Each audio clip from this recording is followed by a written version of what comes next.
Hoje, nosso trabalho vai ser destinado aos recursos humanos.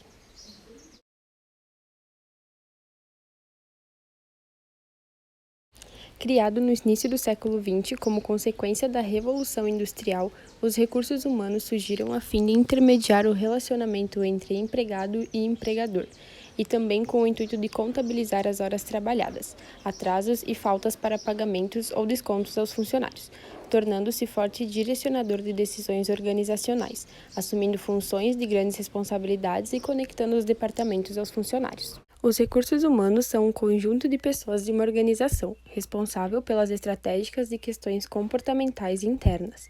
Há algumas décadas, o Departamento de Recursos Humanos era visto somente como um setor de solução de burocracias. Os empregados só se davam conta da existência do departamento quando envolviam assuntos de contratação e desligamentos. Com o passar do tempo, esse departamento veio tomando atribuições e ganhando espaço em grandes empresas, com equipes maiores e mais capacitadas, com o intuito de cuidar das pessoas. Ainda há quem confunda as subdivisões dos recursos humanos, pois o RH não é um setor isolado, mas sim parte fundamental para o andamento da empresa. Pensando-se na evolução desse sistema organizacional, o RH torna-se cada vez mais estratégico. Sendo assim, é de responsabilidade do profissional conhecer as políticas de gestão, as metas e os valores da empresa, garantindo sempre o bem-estar e alta produtividade e atratividade na retenção de talentos. Bom, as áreas que compõem o RH, elas são divididas em grandes setores. O primeiro deles é a saúde e segurança. Bom, a empresa ela deve ofertar planos de saúde e adotar medidas que não prejudiquem a saúde física ou mental de seus funcionários. O segundo são as relações sindicais. Isso quer dizer que a empresa ela deve atuar de acordo com as legislação trabalhistas. Com isso, o RH ele deve estabelecer uma política de negociação para evitar transtornos e o gerenciamento de eventuais problemas de ordem judicial. E é importante contar com o apoio jurídico da empresa também, que está no RH.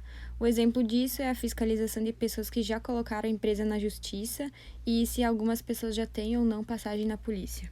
Como terceiro ponto, a gente tem o plano de carreira, que nada mais é que conciliar as expectativas da carreira individual com o cenário real que a empresa tem a oferecer. É a constante comunicação entre os colaboradores, no caso, os funcionários e os chefes e o RH e entre eles.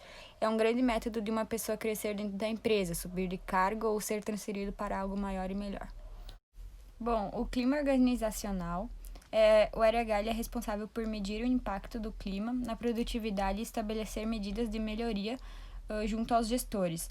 Nada mais é que, por meio de uma avaliação, é possível mensurar o estado de ânimo individual e geral de uma equipe, diretamente vinculada à relação estabelecida entre a empresa e os funcionários.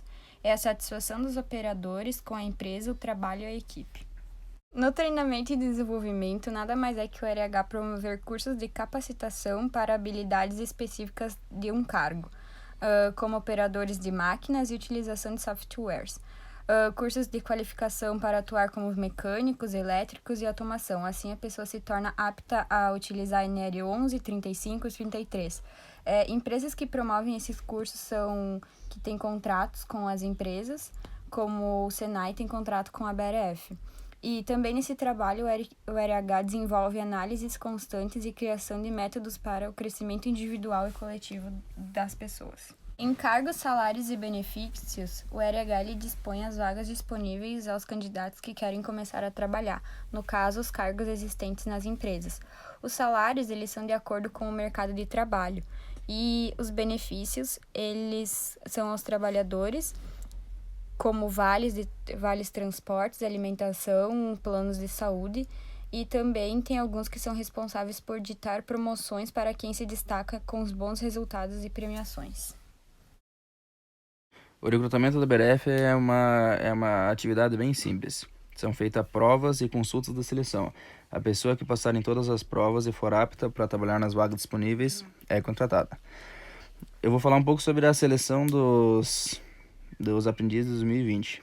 A primeira etapa foi realizada uma prova no Senai, onde foram mais de 100 participantes. Os que passaram na prova iriam fazer um encontro no Ser Sadia, e os que se destacaram entre os grupos foram para fazer a terceira etapa, que seria ir na empresa conversar com a psicóloga, e a psicóloga ia fazer perguntas para ver se a pessoa era apta mesmo para trabalhar nas vagas. A quarta etapa: se tudo corresse certo na entrevista, ia passar para a parte final. E a parte final seria os exames no consultório da BRF mesmo. Exames de sangue, de audição, respiração, etc. E se não tiver nada que atrapalhe, você vai ser contratado. A seleção desse ano, 2021, foi um pouco diferente. Por questão do corona, só teve a prova do Senai. Os que passaram na prova foram para a entrevista, e os que passaram na entrevista foram contratados. Foram bem menos do que no ano passado. Foram questão de 60, 70 alunos. E ano passado foram perto de 200. 600 alunos foram fazer a prova e passaram 100 e pouco. E foi os contratados esse ano. O departamento pessoal é um órgão da empresa encarregado de tarefas e atividades específicas, ou seja, desde a contratação do funcionário, pagamentos de salário, transporte e férias.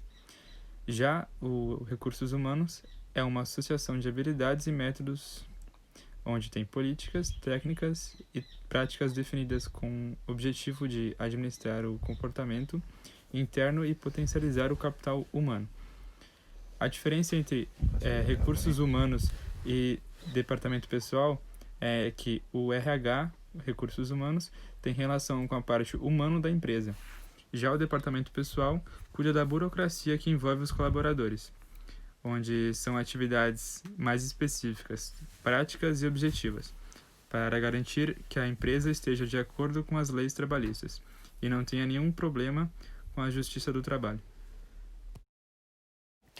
Cabe ao gestor do RH estar sempre aberto a ouvir expectativas e necessidades dos funcionários quanto ao seu crescimento e desenvolvimento profissional. Além disso, também cabe ao gestor do RH estar atento ao clima organizacional e às necessidades de treinamento e desenvolvimento da equipe, a fim de contribuir para o desenvolvimento da organização. Cabe a ele supervisionar as atividades de recrutamento e seleção, garantindo que o trabalho realizado pelos analistas esteja bem alinhado com as expectativas da empresa para a aquisição de novos talentos.